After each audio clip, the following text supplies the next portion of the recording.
Namaste viewers. In this clipping, you will understand the concept of marginal propensity to consume. Marginal propensity to consume is the ratio of change in consumption expenditure due to change in the level of income. That is, as the income increases, consumption also increases. You are aware of that. So, marginal propensity to consume is nothing but the change in the income due to change in income. So, that is represented as delta C by delta Y. The same, the concept of MPC, if you try to explain it through a diagram, on the consumption curve CC, if there is going to be a move from point B to point A, move from point B to point A, would it indicate that there is a change in the consumption expenditure MN, yeah, and that is because of the increase in the income from Y1 to Y2.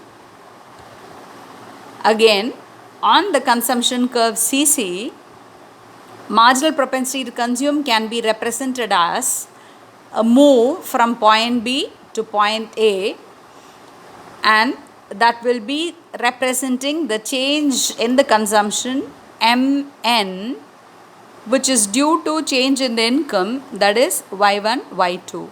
So, move from B to A will be MPC, which is nothing but change in C due to change in Y, and that is MN by Y1, Y2. So, diagrammatic explanation of the marginal propensity to consume is what is given here in this particular slide. Now, the behavior of APC is something that you have already understood. To move on to the behavior of marginal propensity to consume and a comparison of the average propensity to consume and marginal propensity to consume. APC, you know that it's a specific level of income at the specific level of income, and MPC is nothing but the change in the consumption due to change in income. So the meaning first, APC is the ratio of consumption expenditure to the corresponding level of income, and further APC can be more than one, and that happens before the break even. At break even, you know that C is equal to Y, so APC will be 1, and further beyond break even there is income which is in excess of the consumption, right? Yeah, MPC is nothing but the change in consumption due to change in income, or it is the ratio of change in consumption expenditure due to change in the level of income. So, MPC, the range, if you noted, it is always between 0 and 1.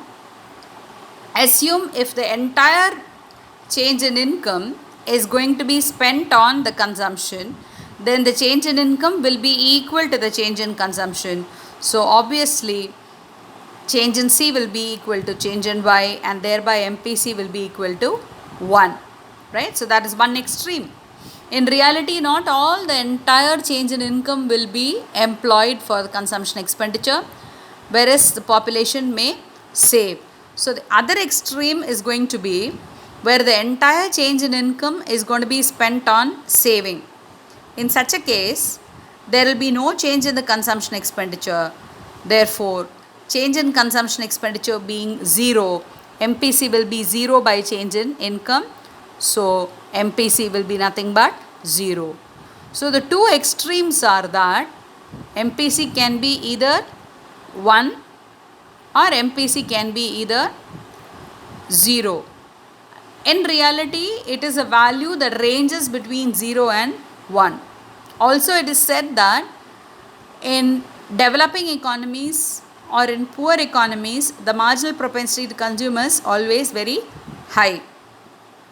That is because whatever change in income happens in the economy, it's always a welcome sign. The population will have something to spend on. So, any change in the income, promptly it will be spent on the consumption. So, with a very high change in consumption expenditure due to the change in income, MPC will be high for a developing economy. Now, you have understood the concept of average propensity to consume and marginal propensity to consume, and the concept of consumption also. We are still in this income and employment theory. We will move on to the savings function. Savings function, this detail you have already understood as part of the aggregate supply. Just a quick recap. So when income is 0, consumption is 40, so savings is minus 40. This is the dissaving which is funding this consumption. And when income is 100, savings is minus 20. So this is again funding this excess of consumption expenditure over the income. Consumption is 120 and income is 100. So this excess 20 is funded by this. And at break even, when income is 200, consumption is also 200, it's a zero saving point. Beyond break even, you see that there is a positive savings. So this detail is already known to you. Now from this, we will move on to understand the concept of average propensity to save. Now, average propensity to save is nothing but the specific level of saving at the specific level of income. Yeah? And marginal propensity to save, just like your MPC or your marginal propensity to consume, it refers to the change in the saving due to change in the income. While MPC is change in C by change in Y, MPS will be change in S due to change in Y. Yeah? Now, propensities to save, namely the APS and the MPS, can be represented through a diagram and a table. First we have APS. Now the APS detail in the form of a schedule, it gives you the income and then the saving, and APS is nothing but S by Y. So you see that when income is 0, there is dissaving, minus 40 is what is the saving. Yeah, and when income is 0, the APS will be S by Y, which is minus 40 by 0, which cannot be calculated, that is infinity. And when income is 100, there is still dissaving. So what happens to APS? It's minus 20 by 100, so it is minus 0.2. And at break even, repeatedly I have told you and you have understood that it's a zero saving point. So S by Y will be 0 by 200, so APS will be 0. And beyond break even, when population is going to have positive saving, you see that the APS will be a positive amount. 20 by 300 at this level, 20 is the saving and 300 is the income. So 20 by 300 will be 0.067. So what do you understand? You understand that as the income is increasing, the negative saving becomes 0 and then there is a positive saving. So you see that as income increases, savings is also increasing. Correct? So APS, you observe that APS is also increasing. Initially you had negative APS, then 0 APS, and then you have a positive APS. But then a point to be noted is that as income increases, APS will also increase, but it can never be equal to 1, because there is no possibility of the entire income being equal to saving. There is always this consumption expenditure which is positive. So APS can never be equal to 1. Now this APS detail, if it is shown through a diagram, saving curve, first of all, it begins from the negative quadrant. You know that there is this negative saving. So look at this OS. Yeah, that's in the negative quadrant. You see the blue shaded area. Yeah, the triangular area over here which is shaded, that represents the dissaving. So when income is 0, there is minus 40. When income is 100, there is minus 20. Only when income is going to become 200, then the saving becomes 0. So that means till that break-even point, you have a negative saving. So your saving curve will be there in the negative quadrant. And when income reaches 200, the saving curve will cut the x-axis, right? And after that it will continue to slope up. So this positive part, this 20, is what you see as the positive saving over here. So this line SS, the positively sloping line SS is a saving function which indicates it starts from the negative quadrant showing this saving portion, and this is zero saving portion where saving curve is cutting the x-axis, and further you see that this is the positive saving portion, right? Now how will you show the APS? APS can be shown as a specific level of saving at a specific level of income. So on the saving curve SS at point A, if the level of saving is going to be OR, according to this specific level of saving, the income level is OY1, right? So APS, which is S by Y, can be represented on the saving curve at a point A, because at a point A we are referring to a specific level of saving at a specific level of income. So at A, APS is equal to OR divided by OY1, right? So that's the diagrammatic explanation of the average propensity to save concept. Now there are certain observations which I have already mentioned. That's a recap for you. Some observations about the APS. APS can never be 1 or more than 1. You know that consumption is always there. It's a positive amount. So thereby the entire income cannot be spent on saving. So what is APS? It's S by Y, isn't it?